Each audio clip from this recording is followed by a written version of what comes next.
People were asking why it seems like now there's this bend towards Israel. And Nicole Rothstein was like, I'm her cousin. She's half Jewish. It's evil. Charlie and I have always been very clear on our stance. Israel, Jewish people. There were things Erika Kirk clearly did not want getting out to the public, but the internet does not forget, and receipts have a wild way of popping up no matter how deep someone tries to bury them. What just came out about Erika's family background is the kind of information that makes you stop and rethink everything you thought you knew. And once the connections start lining up, it gets hard to ignore. We're talking about a family name with a history attached to it. Reports claim there were attempts to keep certain court documents out of sight, along with questions about alleged financial fraud, shell companies, and even whispers about organized crime ties. Some online researchers are also pointing to a thread they believe connects to the Epstein files. Those are serious claims, and they've got people talking everywhere. Arnold Rothstein, the brain behind the modern underworld, and history remembers him as the man who transformed old-school crime into a business empire. Not once, not twice, reportedly thousands of times. And that's before we even get into what critics are saying about how she's handling Charlie Kirk's legacy right now. So let's rewind and break this down step by step, because the full picture feels bigger the deeper you dig. If you scroll back through the comment sections on Erika Kirk's social media accounts from 8, 9, even 10 years ago, you start noticing something strange. The same woman shows up over and over again. Same name, same profile photo. Commenting again and again across different platforms and different posts like clockwork. That kind of pattern makes people ask questions fast. I'm going to talk about this right here. This is Erika with Yair Netanyahu, Bibi Netanyahu's son, and now suddenly she's on Fox News speaking Hebrew. That same woman didn't just pop up in comment sections. She also appeared in old videos from when Erika was living in New York. Back then, she was introduced in a way that made it seem simple, like she was just a roommate, just a casual living setup. Nothing serious, nothing to question. Keep it moving, right? But here's where it flips. That wasn't just some random roommate. Her name is Nicole Rothstein, and she's actually Erika's cousin. And this isn't speculation floating around online. Nicole confirmed it herself. She left a public comment under a clip where Erika was talking about honoring the Shabbat. In that comment, Nicole wrote, as her cousin, who is fully Jewish, half of her family is Jewish. While she herself is a Christian, she has celebrated many Jewish holidays with our side of the family and highly respects the Jewish religion. That comment didn't stay up for long. Nicole later deleted it, but by then, people had already seen it. Screenshots were taken, it was shared around, and once something like that hits the internet, pressing delete doesn't magically make it vanish. Delete, just like that. And now we're looking at a situation where Erika Kirk publicly framed this woman as just a roommate, while her own cousin was in the comment section openly confirming they were family. That's not some random mix-up, that's a decision, and it brings up the obvious question. Why go out of your way to keep that connection quiet? Kidding. I was peeping through his companies, and he's got a property management company, a hedge fund, and a bunch of others, and none of them seem to actually do much. That all said, whatever Alan and his family are doing is evidently working quite well for them, I might add. From there, things escalated quickly. Until recently, if you clicked on a certain photo on Erika Kirk's Instagram, there was a tagged account in the image. That tag led straight to someone named Alan Rothstein, a man Erika has referred to as her uncle. So naturally, people started asking, who exactly is Alan Rothstein? As Alan, though through a tool I use, I learned that Alan lives in a $13 million home. Not bad for a guy who seems to have never really worked a job or built anything himself. When online researchers began digging, they pointed to publicly available court records tied to an extensive legal case involving Alan Rothstein. According to those filings, he was accused of defrauding a business out of hundreds of thousands of dollars. The documents claim he was hired as a consultant, but instead of delivering legitimate consulting services, the allegation says he acted more like an insider, feeding internal information while billing massive amounts of money with little clear work product to back it up. These are serious allegations listed in court records, and they've added another layer to this whole situation.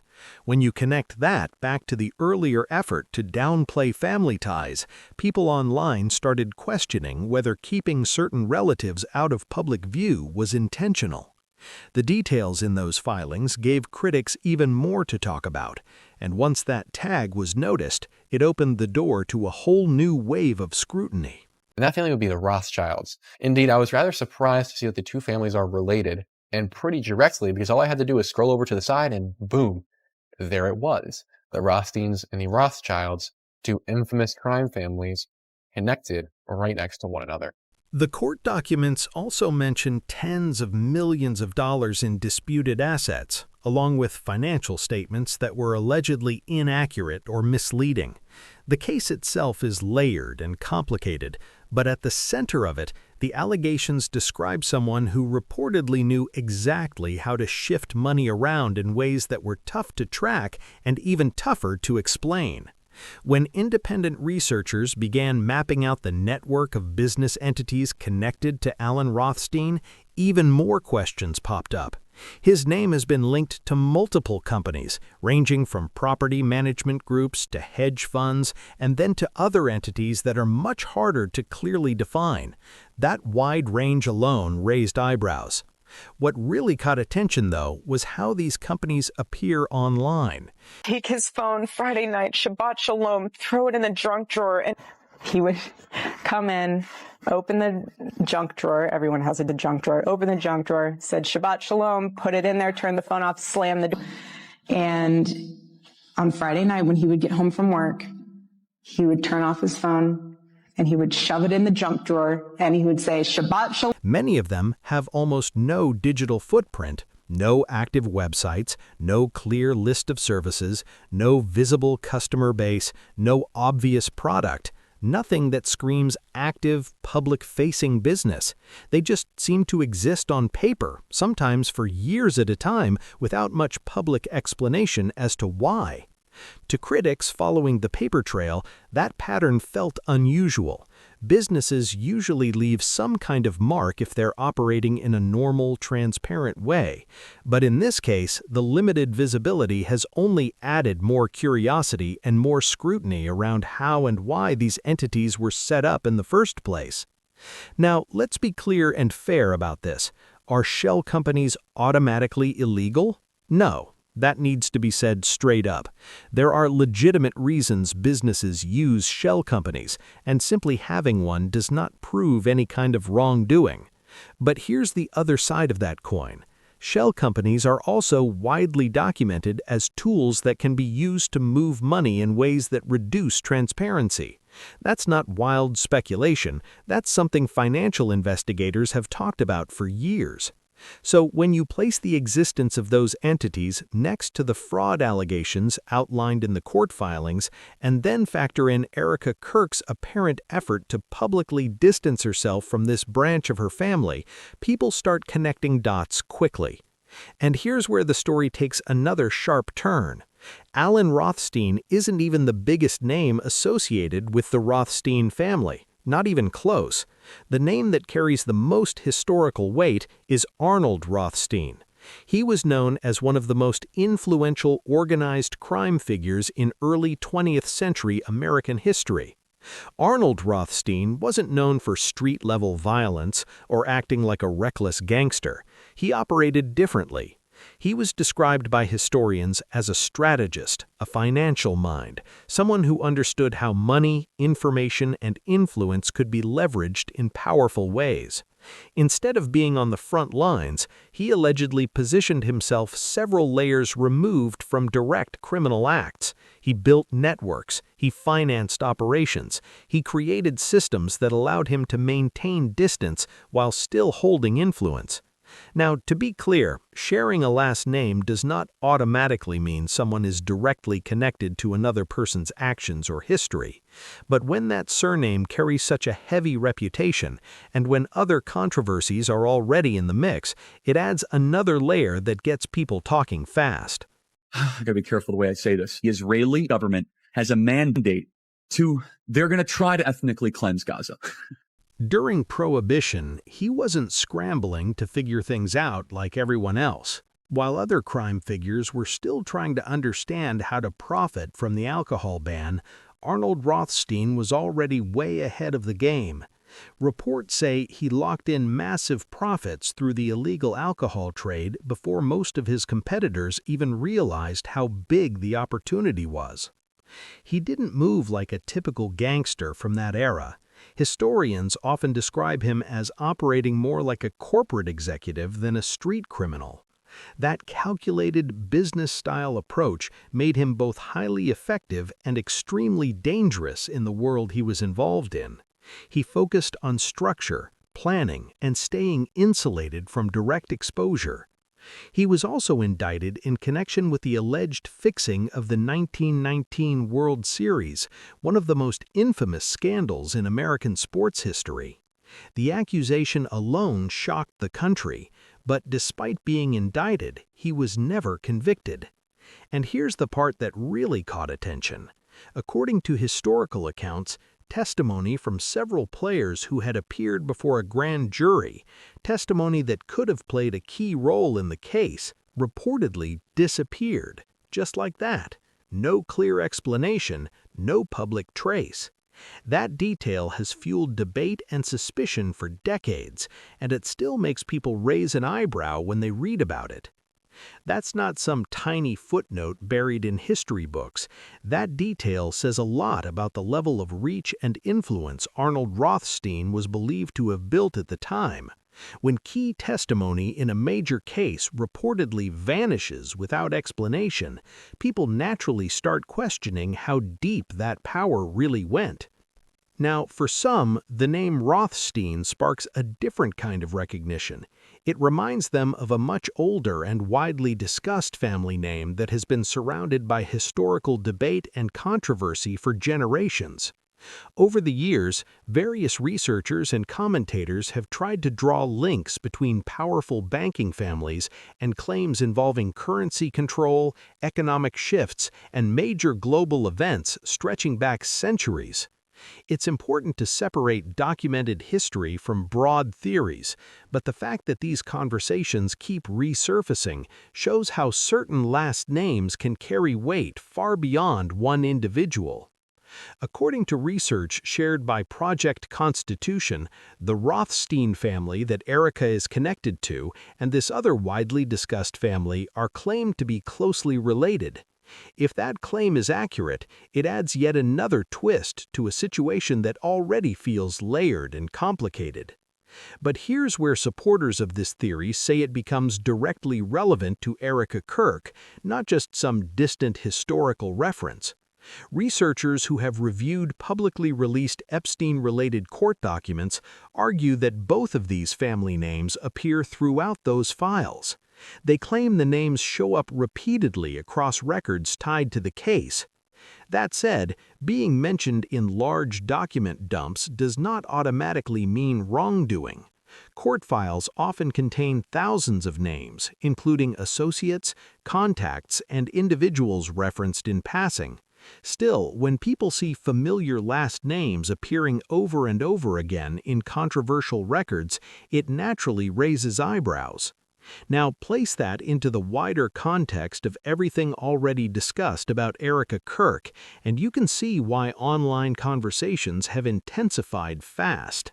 Ask a question, is the media totally presenting the truth when it comes to Israel? Just a question, that maybe we shouldn't believe everything. She has already faced public questions and online speculation about whether she had any connection to Jeffrey Epstein's recruitment network.